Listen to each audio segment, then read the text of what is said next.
Welcome back to Property Play. I'm your host, Elena Saradidis, and today I have a special guest with me. It's Dave Hutch. Me and him have been friends forever. We were like OG. Yeah. We started out at Brad Lamb a number of years ago. It was a while back. Yep. We became friends and... Because we were always crushing it, me and you. Yes, we were. And now you've seen how it pulled ahead. I quit. That's not what happened at all. Dave decided, I don't want to say, I can't swear on camera.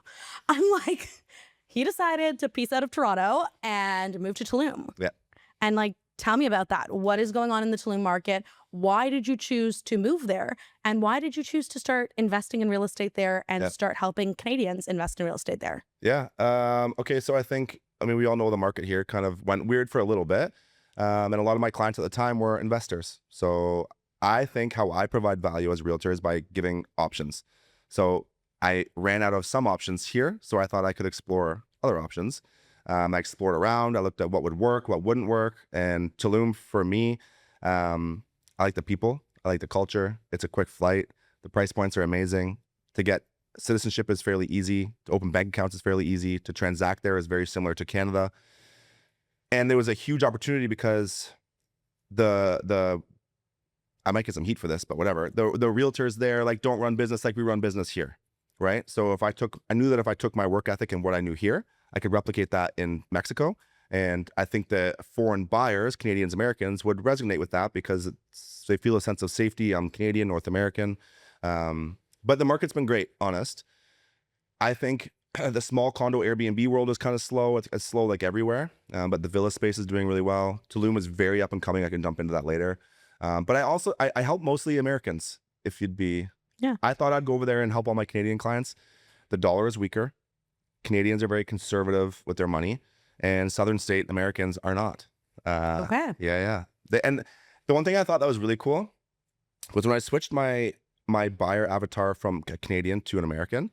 The coolest thing was and maybe this isn't all U.S. markets, but I used to think American realtors were super aggressive. I think we're actually more engaging and more not chasing, but on it. So when you call an American consumer, they're super excited that you called and they're very willing to have a conversation, which was the opposite for me when I'm doing cold calling here, They're like, oh, I'm busy. I'm getting off the phone.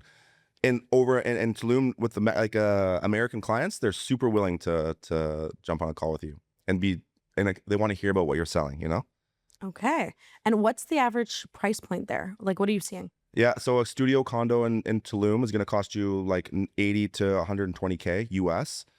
I wouldn't suggest purchasing a studio in Tulum. It went through a growth period, okay? It's the same as in Texas right now, in Florida, Arizona. We're seeing the same thing in Tulum.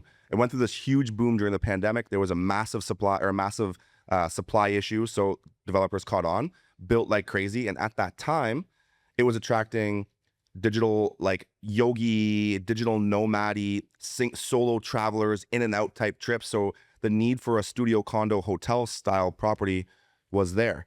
And they could sell them super easily because it was a very low entry barrier, price point.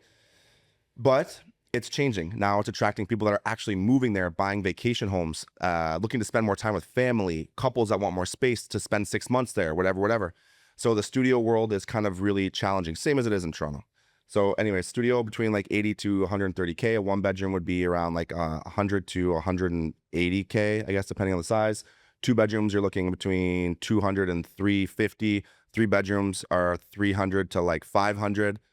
And then you're getting into the villa space at 3 and 4 bedrooms, starting anywhere from 350 to 12 million. There's some crazy 15 bedroom villas, And how does financing work with all of that? There is not existent. So that's the biggest hurdle. Okay. There are no financing options. There's no lending options for a Canadian or an American or even a Mexican citizen in most of Tulum specifically. So the best way for me to explain this is Tulum is a very new city. The reason why financing isn't an option, even for a Mexican citizen in certain locations within Tulum, is because not all of the city has CAPA water service, which is the water supply from the city. So because it doesn't have a water supply from the city, major banks like BBVA, Santander, Intercam, the major Mexican banks will not give you financing because it's not registered under their list. Okay. So financing options are super limited. That's why people typically turn to pre-sale or a VTB style thing with international people, because a vendor take back. Because if you buy a pre-sale, you can typically negotiate with the developer, hey, I'm going to put 30% down and I'll pay you 70% on closing in 2 years. Sorry, I'm going to ask you to dumb it down because there's going to be people that listen that heard V2B. Yeah, sorry. Better take back. Right. And don't know what that is. So Fair. can you explain it to the people that are listening? Right. So you could basically borrow with the existing homeowner would like let you take over their existing mortgage if they were to have one, or maybe even work out a private deal type vendor take back style loan where you could be purchasing, you could be selling your property. I would buy it from you and I'd make a deal with you privately saying, hey, I'm going to give you 30, 40% down and I'm going to give you monthly installments until I pay this off, or whatever you decide to work out. So basically the original seller acts like the bank. Exactly. There we go. There, sorry, yeah. I was trying to think of I'm feeling very Daniel Foch with my VTB fancy English. Yeah. No, but you have to remember, like, the average consumer doesn't understand any of this. True. And like for the person that's listening to this being like, I want to invest in Tulum now, the price point seems so advantageous. For sure. But then they have to look back and be like, wait, if there's limited financing options there, how do I get into the market? Right. So like this is a really good like learning opportunity too for someone to learn. Listen, there's ways for you to get in if you want to get in. Yeah. And we need to be a little creative. Yeah, no, you're right. Like I think, and that's why in Tulum, like the sweet spot is like 300 to 500K, because that it is an issue. Because if you're investing 500, if you're like liquid $500,000 cash, I personally don't think you should put it all into one spot, especially Mexico, even though I love Mexico. You know, like I wouldn't advise anybody to do that unless they're like multimillionaires and they're like, it's chump change. Then, you know, go to town, buy a couple. But for the average person, it's challenging. You know, like if I have 200-300K, I'd rather diversify my investments than give you 300K. That's why some of these creative options are super, super they're nice for the people to get in. Perfect. And is there specific areas in Tulum that you recommend over others? Yeah. So great question. Tulum is a very small city. Okay.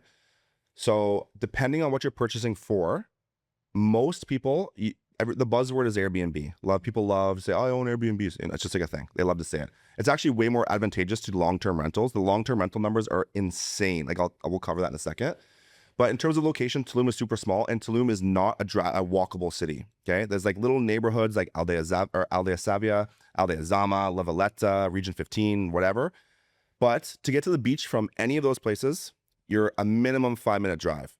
So for me, you would understand this as an investor. It's like if I'm going to spend, because people like to advertise, oh, we're 5 minutes from the beach, we can charge an extra 200 grand. It's like, sure, you might be 5 minutes from the beach, but 5 minutes more the other way is like 200K cheaper, literally, because they're 10 minutes from the beach. But that you're driving anyways. You know what I mean? Like you're already driving. So why am I like? What's the difference? You're never gonna walk to the beach. I can tell you that. And it's never a 5-minute walk. It's bullshit. You know, it's actually like a 30-minute walk. So it's like the best areas, in my opinion, are new areas that are being discovered. Region 15 is a big one because it's lots of like jungle space being occupied now, and they're trying to build it more of like a master plan community instead of just like building. Master plan community being like a pre-planned community of multiple condos and developments with lots of different stuff inside, like amenities, restaurants, shopping, all that kind of stuff. Tulum 101 is another up-and-coming area. That's where Faena is like a hotel chain in Miami. There's a lot of big projects coming up in that area, big schools, big shopping centers. So Tulum 101, Region 15, and Aldea Savia, which is like on the other side of the highway. Okay. And you said long-term rentals are more advantageous than Airbnb. What's the numbers? Yeah. Okay. So I'll give you a real number. Yeah. My neighbor, okay, I bought a house for $360 US. Okay. My neighbor, it's a row of 20 houses. They're all the exact same. My neighbor has a house, the exact same house as mine. Okay. He rents it for 65,000 pesos, which I have to pull it's like 3,800 Canadian a month for the full year. Pretty decent numbers. And the nice thing is you don't have to pay a property manager 25% of your income. You don't have to pay utilities. You don't got to pay internet. They pay all that stuff. It's like you can rent a 1-bedroom condo out there for probably like 1,600, 1,800 Canadian. A 1-bedroom's going to cost you 160K, 150K. Because Tulum, I'm super passionate about this. I'm talking a lot, but you get it. Tulum attracts a very high net worth individual for whatever reason. It has a big health and fitness community. It has a big like digital nomad community.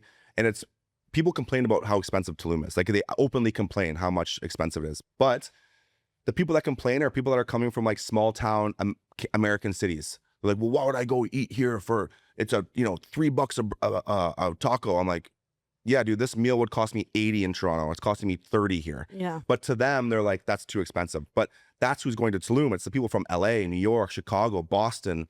Like, They're used to the cost. right. To them, they're like, I don't care. You know, even the house prices, they're like, you tell a person, Free. right. You tell a person, You're telling me the price, and I'm like, that's less than a down payment on certain places in the city. no, it's Like, that's what I mean. It is. You can buy a like- parking spot for 180K at this point in Yorkville, I Well, think. if you wanted to buy a house for $2 or $3 million, like you're putting at least $350. That's what I mean. So like You you buy just that bought a right. whole house.